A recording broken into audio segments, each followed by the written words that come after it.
Okay, well, this morning we have Christopher Denman, who is going to talk to us about something seasonal. Is that right, Christopher? It's something seasonal, question mark, and it's the question mark that's the important bit. Yes, most Quakers know that Quakers don't do Christmas, although of course we all do nowadays, because we've got families who aren't Quakers, and there are those like me who like getting presents. So, but I thought it would be interesting to just look and discuss some of the other things that early Quakers didn't do. I mean, George Fox's the objection to Christmas was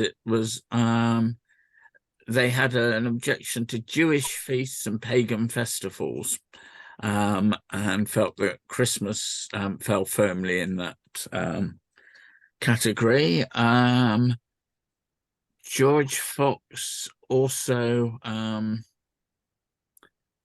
disagreed with the drinking games that they used to play, or a group would get together and they'd drink toasts to each other all the time until they fell down. Anyway, I've got a list here of things that they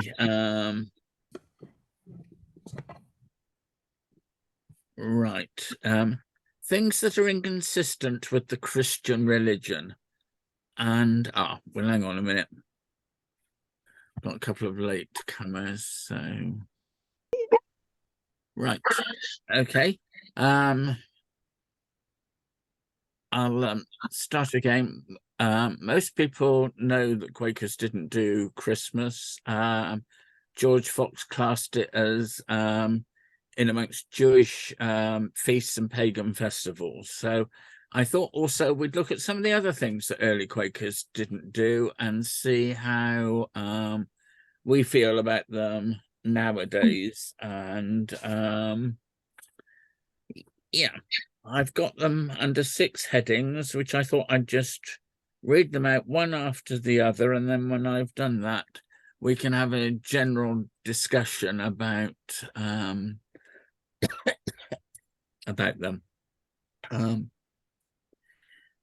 It is not lawful to give men such flattering titles as Your Holiness, Your Majesty, Your Eminence, Your Excellency, Your Grace, Your Lordship, Your Honour, and others of a like nature, or to use these flattering words commonly called compliments. It is not lawful for Christians to kneel before or prostrate themselves to any man, or to bow the body or uncover the head. It is not lawful for a Christian to have superfluous details in apparel which serve only as ornaments or as a matter of vanity. It is not lawful for Christians to use games, sports, plays, comedies, or other recreations which are inconsistent with Christian silence, gravity, or sobriety. Laughter, sports, games, mockery or jest, useless conversation, and similar matters are neither Christian liberty nor harmless mirth.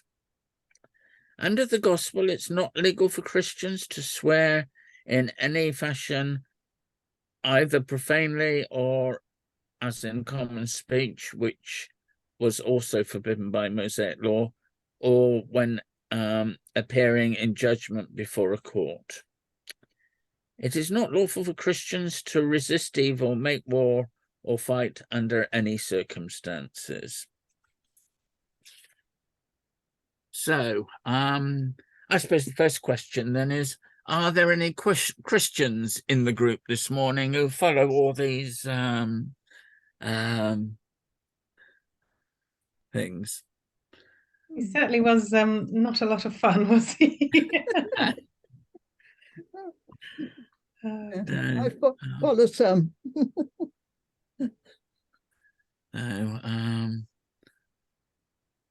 Right, well, should we do a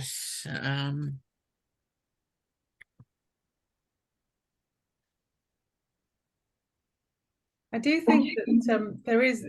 I think you can still see traces of that, in modern Quakers. In that, we generally don't, we certainly don't swear, properly, and we don't use profanities generally. Um, and I think that we do try to live simply. I don't know about not having anything sort of superfluous. I think we do sometimes, but then you can usually tell when you look around meeting, you're not going to see anybody with garishly frilly things. So I think the sort of the spirit of it is still there.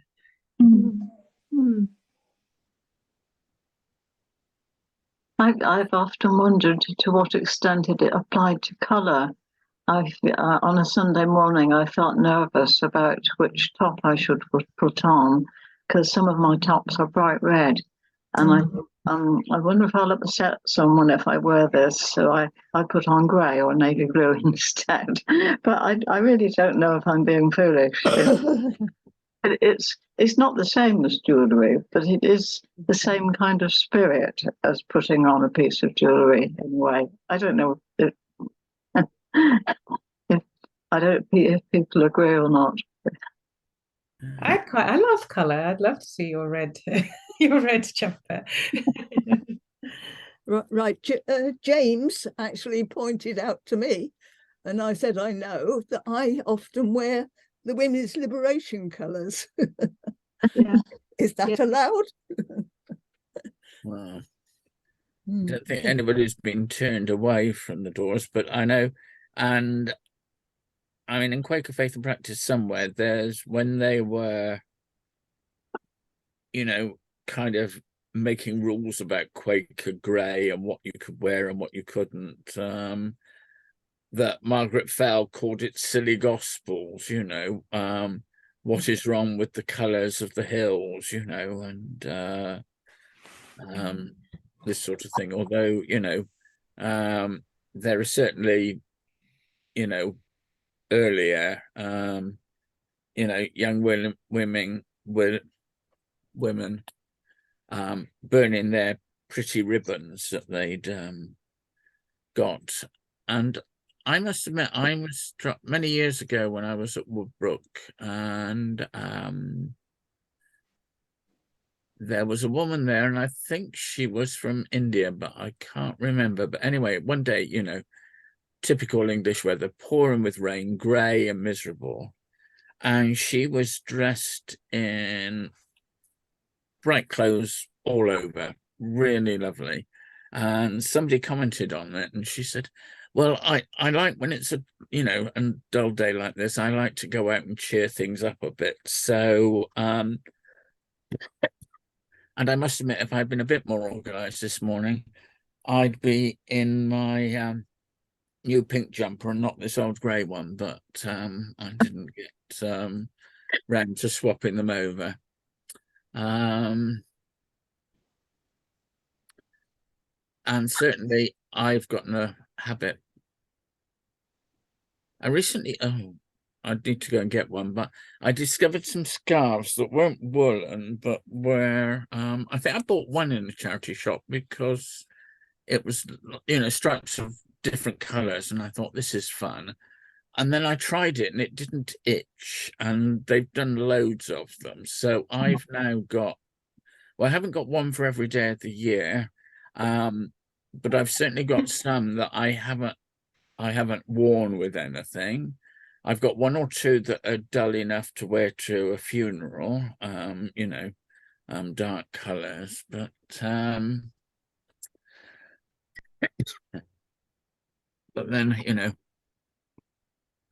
I've got a large number of possessions that I don't actually need.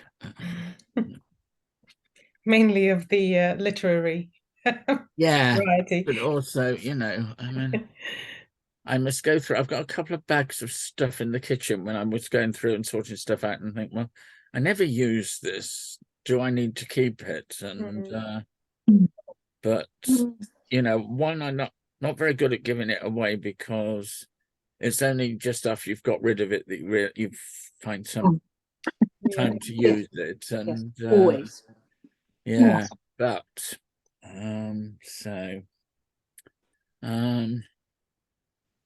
Yes, so I think probably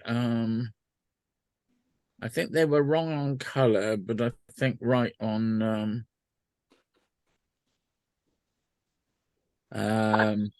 you know, simplicity of dress, even if it's, you know, a simply beautiful dress, if you see what I mean. And I can remember, I can remember upsetting a friend once when she said, well, when she first came to meetings, she, you know, she wore heels and put lipstick on, and now, you know, she wore flat shoes. And I said, just shows the Holy Spirit working. I was not her favorite friend after that, but you can, you know, if you're going to a Quaker gathering and if you look at people in the street, you can probably tell by their footwear and you know, their clothing which ones are the Quakers to the same event. I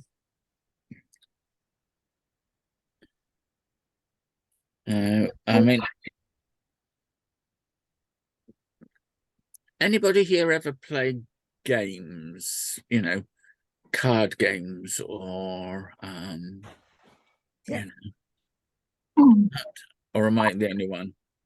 No, I've never been. I don't gamble. Partly because I was once addicted to alcohol, and people have assured me that if I gave up the alcohol, I'd probably turn to another similar vice. You know. So anyway, but in fact, I'm terrible at playing cards. Anyway, I can never remember the sweets. So. Yes. I used to play them with my children. We had this game called Cheating, where you had two packs of cards, and it was just hilarious because the aim was that someone would end up with all the cards and you'd end up with nothing. So it was kind of reverse. But you had to sort of say, well, this is the 6 of spades with a totally straight face. And there'd be your children would be looking at you to see if they could detect whether you were lying or not. So it was just fun, real fun. So that's the only card games, you know, I can remember playing with my children when they were little, just for absolute fun, to enjoy ourselves in the winter, because, you know, we didn't have much money, but we wanted fun. Yes. Jenny had her hand up. Yeah. My mother was into whist drives in a big way. So I was actually shouted at if I got anything wrong in any of the games. And the first time, when I just married my husband, I went to a whist drive in Courage. I never thought I was any good at cards. I won that night. I never won again. But I think it's relaxing as long as you don't make it a habit that takes over your whole life. We play Scrabble, we play all sorts of things with each other, all sorts of games, but they're just fun games, and no money is ever gambled for. Yes, I discovered when I was younger that if I was playing cards and there was money involved, I always lost, which I didn't like anyway. And of course, you know, Quakers don't believe you should gamble, although I did read once, somebody was saying about, I think this was in Victorian times, that the thing is, if you're poor, you know, putting a bit of money on a horse and possibly winning, you know, it's all very well if you've got money. It's, you know, easier to accumulate more. But if you've got very little, it's very difficult to even get started. But I mean, you know, as Patsy said, gambling can be like drink, and, you know, can ruin you quite easily. But yes, I love playing cards. Less keen on Scrabble, but then I'm not very good with words, so But right. Yeah, we like to play board games that are cooperative. So Right, yeah. yeah. So because I got to the point of thinking, why does there always have to be someone who loses? You know, why can't we? And so we've really got into it now. We played there's one called Pandemic, which ironically we were playing around 2020. Oh, it's all your fault then. And that was really brilliant fun. And yeah, as you can imagine, the object is to prevent the pandemic from breaking out, and each person in the team has got things that they do, so that you're each making a decision, and other people can't decide for you. But then it impacts, the outcome for everyone else, and so you all either win together or lose together. That sounds like a good one. Hmm. Yeah. Yeah. Yes, I can remember one game that we used to play at Christmas, but we had to stop doing it because one of my great aunts and one of my sisters both got hysterical with it. It was a game called Grab, where I think you all have 4 cards, and each round you were passing one round, and the first person who got 4 the same, there were walnuts on the middle of the table, and you grabbed one, and then everybody else grabbed, but there was one person got left out each time. But yeah, I still really remember doing my great aunt's dining room, and she died in 67, I think, so it's a long time ago. But yeah. Yeah. Okay. Yeah, Patsy. Oh, it's just I don't know if anyone else knows a game called Racing Demon. Yes, I thought of Racing Demons. It's extremely funny, but you need to know your cards, and I've never quite grasped it. So I'm not good, but you can see it's people are in hysterics of laughter, which can't be bad. But you need a pack of cards for each person. All right. But I'm certainly going to look into that one on Pandemic. I think that sounds very fun. Right now. Anybody here not got a television or some way of watching? Yes. No, I didn't think so. I mean, I think it was only plays in their day, and and knowing certainly there weren't many plays when Quakers were forming, because it was during the Protectorate. But once Charles II was back on the throne, and Nell Gwyn was in the theatre with her oranges,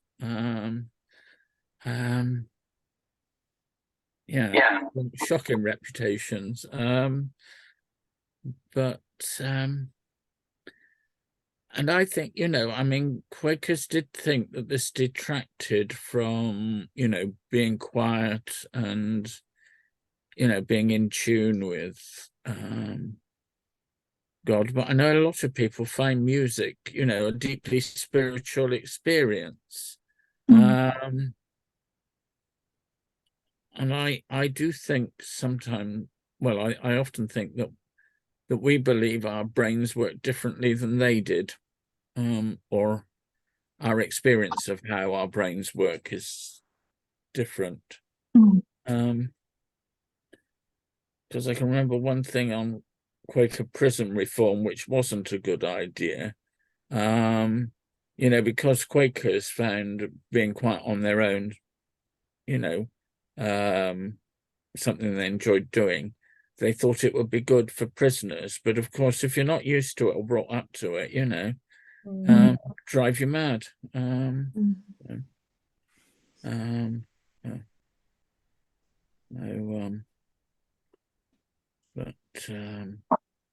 Yes, the only reason I don't go to the cinema anymore is because I fall asleep. Yes, I don't know how to stay awake for a whole film now, even action films. It's warm, it's dark. It Yes. doesn't seem to matter how loud it is. Yeah. I always doze off. Yes, I can remember as a child, my grandmother and her sister went to the cinema once a week together. My great aunt, she was awake during the adverts, and the trailers, but the film started and she closed, she was asleep and then she was awake again. When the credits rolled, which and I of course couldn't understand how that happened to anybody, but I do know. No, it's a running gag now. With Han and Yeah. Solon obviously are awake the whole time, and so they're always sort of trying to like work out which bits of it I missed. Yes.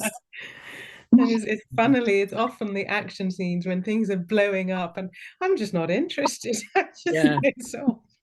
Yes, one of my sisters, say, "Oh, it's a really exciting film." She likes disaster movies, and I just, I'm bored. Whereas she gets bored of things that are based on character, which I find fascinating. He said, but yeah. So Yes, the last thing I saw in the cinema, actually no, the last but one, it was you couldn't sleep through it. It's a French film. It was on at the Watershed, called Tori and Lokita, and it was about these two children who were immigrants. They were asylum seekers in Belgium, and it's not a very long film. It was about an hour and a half, I think.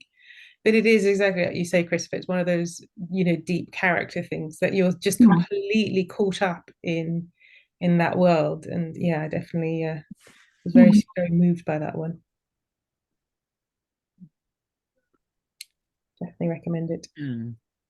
Yes, I was just thinking, of course, Shakespeare had written all his plays by 50 years before Quakers started up.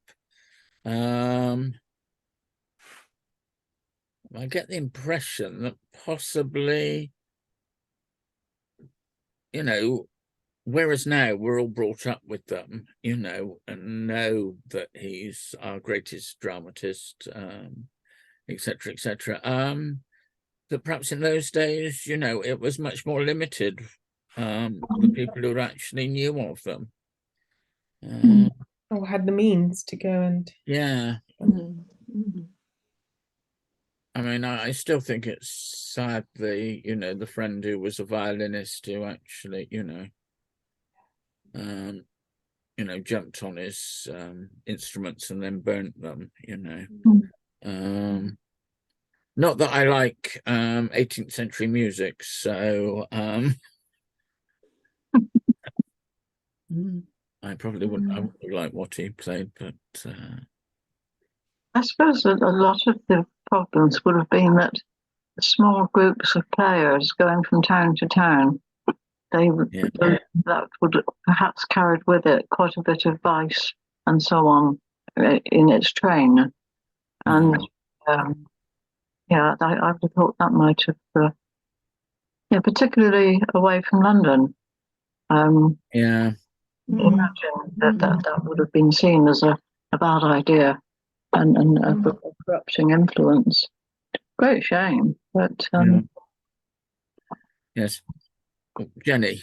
Now, I always have the memories. My brother John, the middle one of my brothers, he's gone off to America, but he played classical guitar.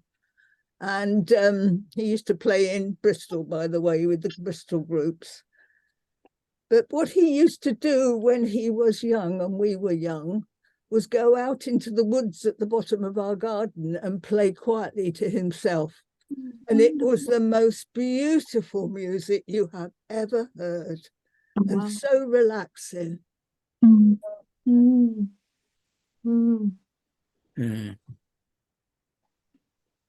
Yes, I was reminded. I wish I'd taken down the details, but I think it was Strickland monthly meeting, which was laid down many years ago. But I mean, it was basically between Kendal and Penrith, so you know, in the valleys there. But there were a family who were disowned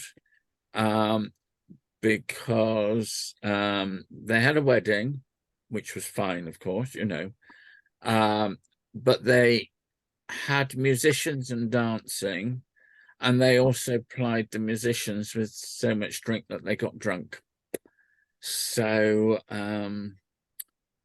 but that hasn't happened in recent years. This was 1706, yeah, about 1706, I suppose, somewhere like that. I was actually banned from making any more alcohol in Germany. I made apple alcohol, and the bottles started to explode, and I'd given a lot away too. They were affecting other people's kitchens as well, and taking down shelves off of walls and things. And they said that I was making the best hand grenades that they'd ever seen, but it wasn't wine. So I stopped making you know, cider and things.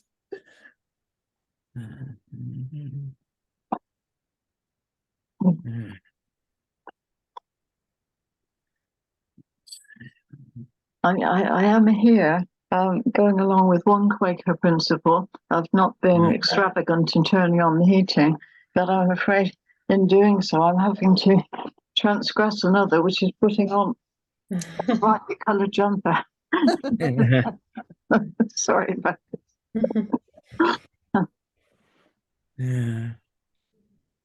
Yes, I suppose when you think back to, you know, when the period when that was all written, it was so, you know, people were really fervent about religion in general, and about, you know, had very strong views about how you should live your life one way or the other.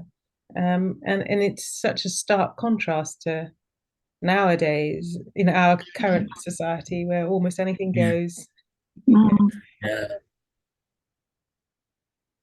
Or perhaps people are just more fervent about other things.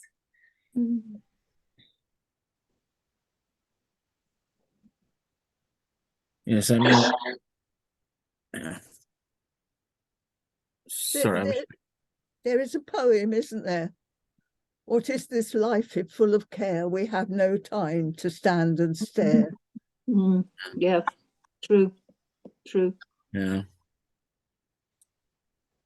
I think people are coming back to realising that, though. I mean, look at the popularity of things like meditation classes, and you know, I mean, and this seems to be an inner need of people. They have discovered, you know, that they do need peace. They need communication with themselves, even if it doesn't quite the same thing as an organised religion.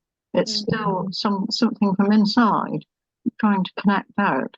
And I think I find that quite reassuring in what's otherwise a horribly capitalist universe. I'm also encouraged by how many people are prepared to volunteer, spend their time doing things for others. It's not all of them. Yeah.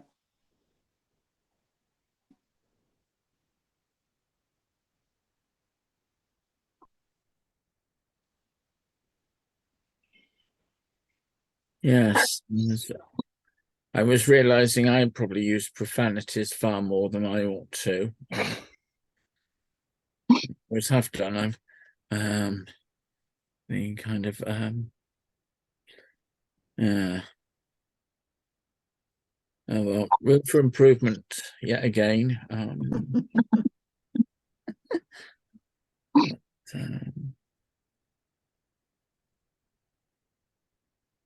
Besides, do you think, I mean, I seem to remember going through a phase where I was trying to use words I made up to instead of the words which are normally seen as profanities.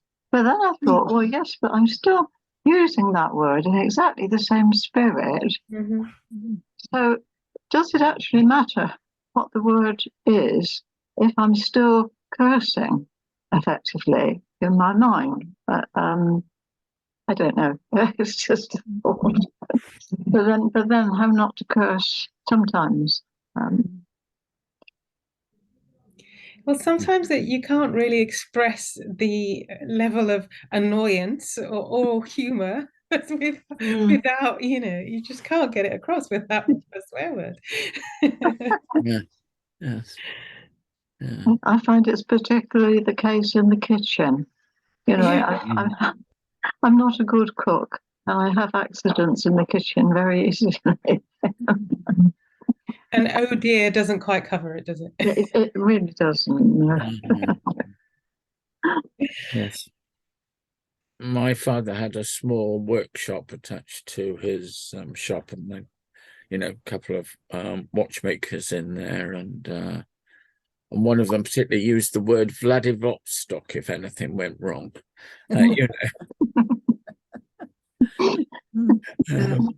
Which yes, has a certain satisfying ring about it. You ever tell yourself off? I do sometimes. I do something and it's silly or it's wrong and it shouldn't have been done. And I then give myself a verbal telling off. Yes. I do that, and it tends to confuse other people because I say, "Oh, Chris, you idiot!" And if there are other Chris's in the room, they always think it's them you're referring to. When I lived in Botswana, the phase was giving a tongue lashing to someone, which I thought was really, as with everything, because people in Botswana spoke 4 or 5 different languages. So you had to give someone a tongue lashing. I never knew what a tongue lashing was, but it was something you obviously didn't want to be on the receiving end of. No. Especially if you had to have it delivered in 4 languages, because it would feel quite battered at the end.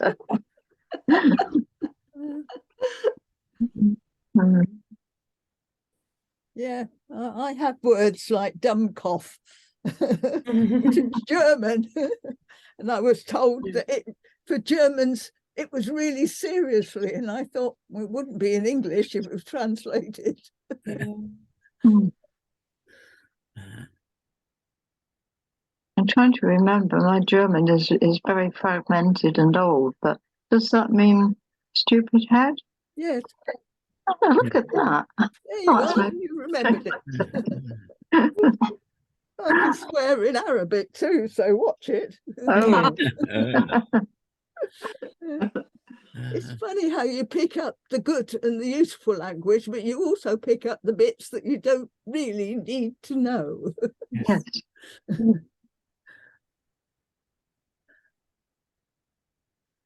Well, when I left school, I went to work in France for a short time, and definitely the first thing I learned was some bad words in French.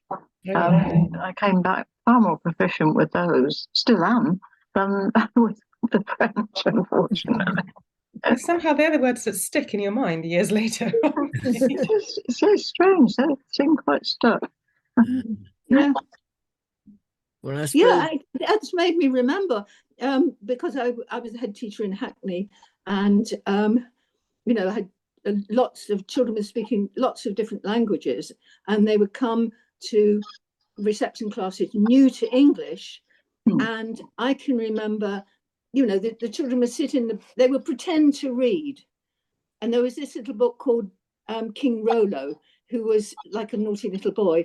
And this little girl read me this book, she didn't know, but she picked up from hearing it read, and she would say, "Fucking bloody King Rollo," not understanding, but because she'd heard that language in the playground with, children pick up what, that sort of language is said when you're really angry. And this little girl who spoke very little English had picked that up when she read this book. I was just wondering, because, you know, we know there's a part that remembering names is really difficult, and it's the first thing, you know, that goes. You know, you can remember that they worked in the hospital and where they live, you know, but so whether there's a part of the brain that actually is extremely good at swear words, bad language, rather than so maybe the solution is to associate a swear word with their name.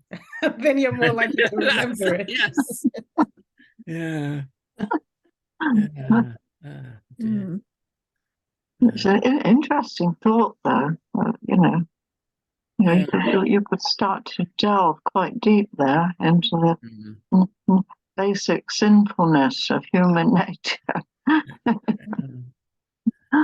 Of course, now that, you know, they are able, with, you know, the modern scans, to discover you know, which bits of the brain are used in which circumstances. So perhaps if you know anybody at the university looking for a field of study, yeah. You're reminding me of a story from my past. I was in a children's home run by Safa in Nice in Wales, and so was my brother. And for some unknown reason, the local Welsh school wouldn't have the children from the children's home. But I think it became quite relevant to me years later why, because my brother and I were picking up all sorts of swear words and things, and words you should never use, and stories that were coming out of the soldiers who were their fathers. And on the way back, when my mother came to fetch us on the train, we were telling her all this. Goodness knows what the other passengers thought. And my mother said nothing. And do you know, it was the most gentle way of stopping us I've ever come across, because she managed it so well that we were quite aware eventually that everything we picked up there we must now forget.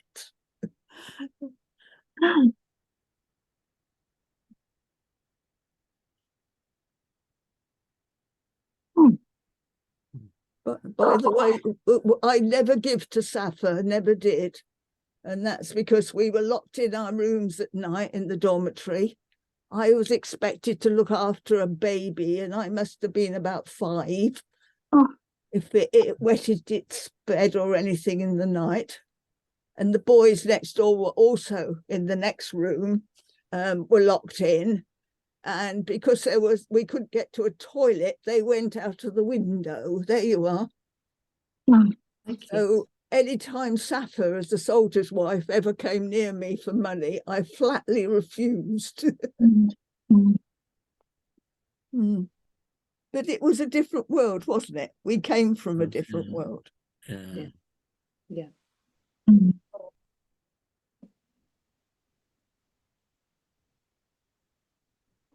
I suppose my thought is what are the chances of our going back there?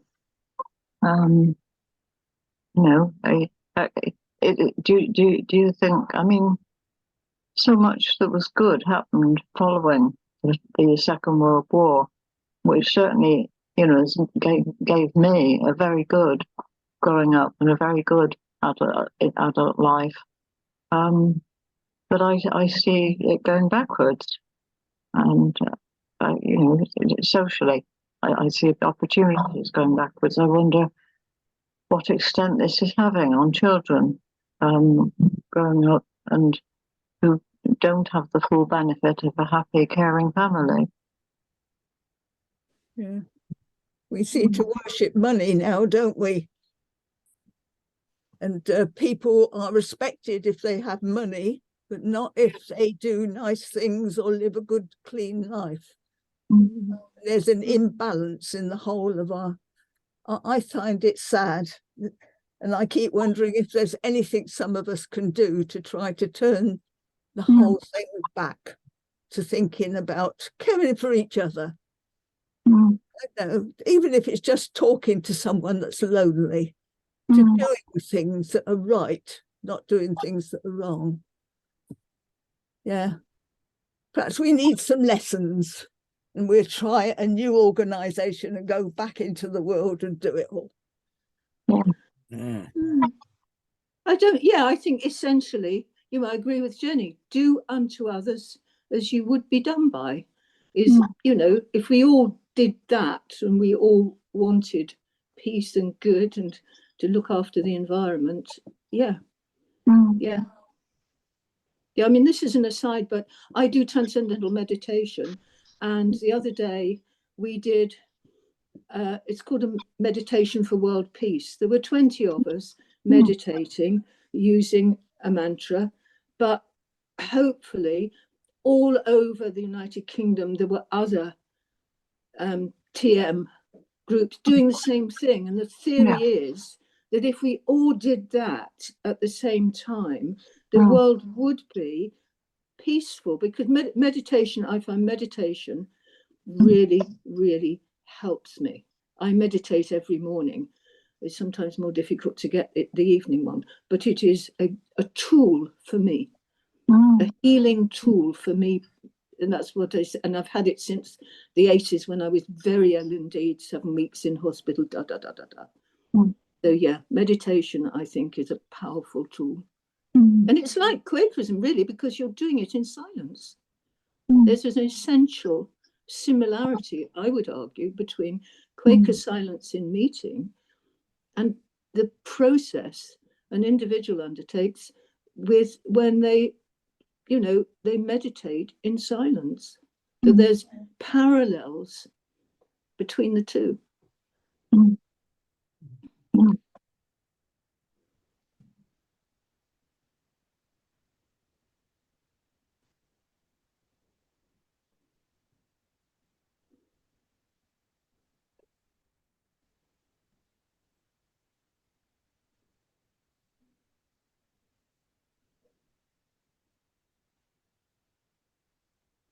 On a different topic, one of the things in that reading was about titles, flattering titles. And I wanted to share my reaction when about a year ago I was made a magistrate, and apparently the way to address me is Your Worship. Yeah. Thankfully, nobody really says that. Well, actually, that one or two of the more kind of traditional legal assistants in court would say Your Worships. But most people just say Ma'am. But yes, I thought it was. I had never heard that one before. I don't use mine. The only time I've used it was when a young girl lives across the road from us was going into Hartcliffe School, and she was of mixed race, and the family were really worried about the racism that they were hearing coming out of Hartcliffe School. So I wrote a letter, used my title, and she got into Chew Valley. I'm not sure it was right. We should sort out what's going on in the schools, shouldn't we, first? Yeah. Yeah. But then, you've got to balance up protecting individual children and, and sorting out the system. It's tricky. Yeah, so I've been wrong when I've told friends, when I was an elder, that they should bow down and worship, because it's not right. Nobody ever did it anyway, didn't we? No. Most of us would have difficulty bowing. Yes, quite. Getting back up again. Yes. Yeah. Yes, I could prostrate myself on the floor, but getting up again is another matter entirely. But and I mean, there was Thomas Elwood, when he became a Quaker, got into terrible trouble with his father because he didn't doff his hat and bow to him, each day when he met him, his father basically went ballistic and, took his stick to him. And a lighter story was, I think, after William Penn knew King Charles and the Duke of York and attended court on occasion. And after he'd become a Quaker, he went to court one day and didn't take his hat off to the king. And the king said, so the king took his hat off. He said, just to show that there's one gentleman in the room. Yeah.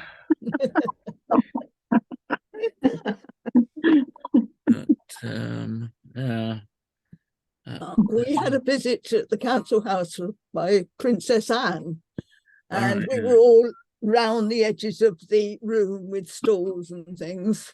And I walked straight over to her and thanked her for all the work she'd done with gypsies and travellers. Mm. And as I walked away, I heard the woman beside her that was guiding her, "You've just met a Quaker," she said.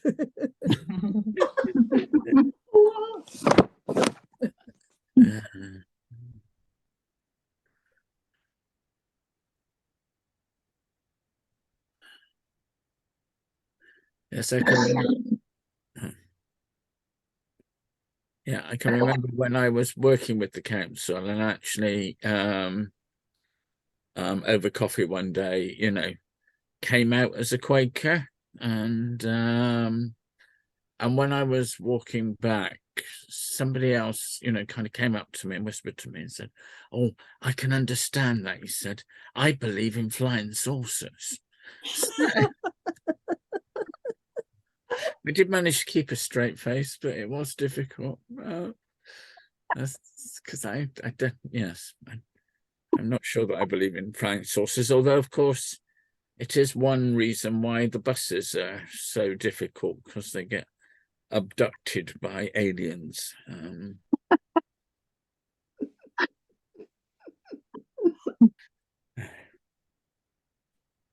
Yeah, it's interesting when you come out as a Quaker, as you put it, how many Yes. people are really interested to, you know, there's usually one person who will follow up later on to say, well, tell me more about. Yeah. Mm.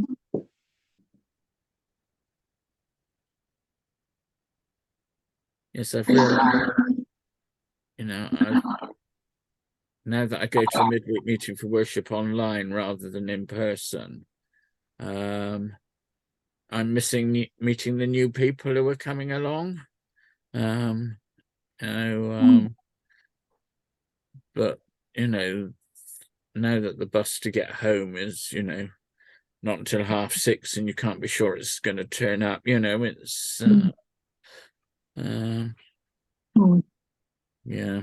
Anyway, and also do something with Hallfield Friends online a little bit earlier in the afternoon. So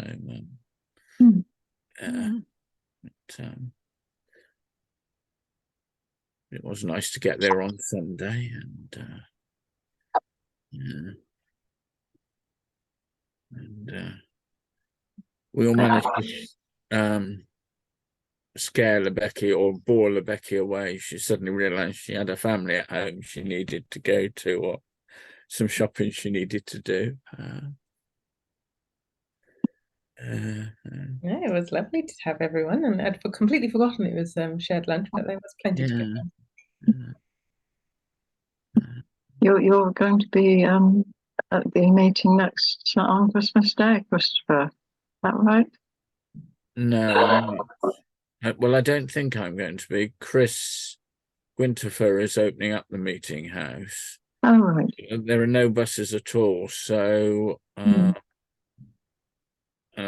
have walked there once, but I certainly couldn't walk there and walk back. No. I'm planning to go to Redland at present, unless I suppose if Paul Range actually gets his permit, so he can take his polluting vehicle into town, and he decides he's going, well, I might go to Central, but otherwise I'm going to walk to Redland and back. So as long as it's not too slippery or anything like that, you know, because I'm getting old, and you know, people. But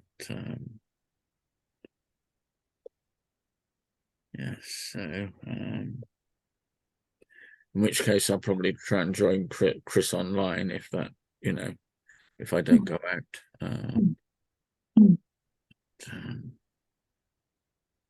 Yes, someone asked me, one of my colleagues asked me, being as outed as a Quaker, what do Quakers do over Christmas? And I always wish I could say something. Well, we have this special ritual. Yeah, but no, I think all you can say is actually we're hypocrites, because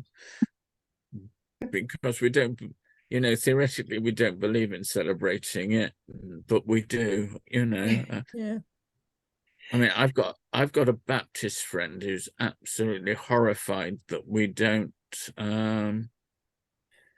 have a meeting on Good Friday.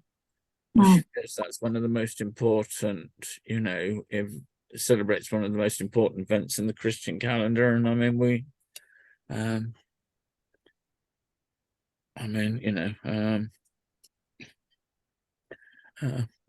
don't do it, do we?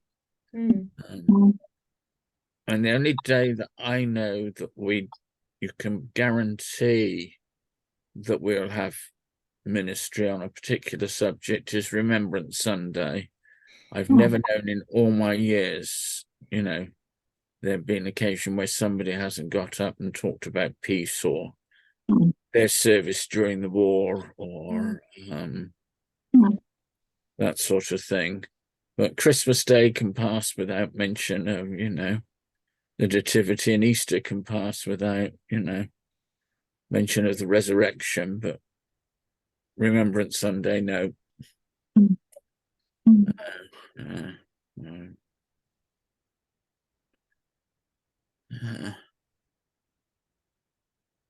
Right. Well, considering how ill prepared I was, I think I got away with that quite well. I was told nobody would be coming, you see, so anyway. Well, I was going to thank you in Ray's absence. Thank you very much indeed, Christopher. I enjoyed the session very much anyway, so thank you. And next week we've got our New Year quiz, which Ray and I will be hosting, and we want as many of you with your thinking caps on to arrive as possible. If you can get here either at or just before 11, that would be great, because it may be a bit difficult explaining the rules if we have any. We haven't actually planned this yet. We've got all our questions. We've got loads of questions and answers, but we haven't yet decided what is going to be a good pattern for a Zoom group like this one. How to do it. We'll try and do it cooperatively though. So that's next week. And okay. So I guess it's me that says thank you very much indeed, and hope to see you next week. Yeah, thank you. God bless you all. Yeah. Thank you.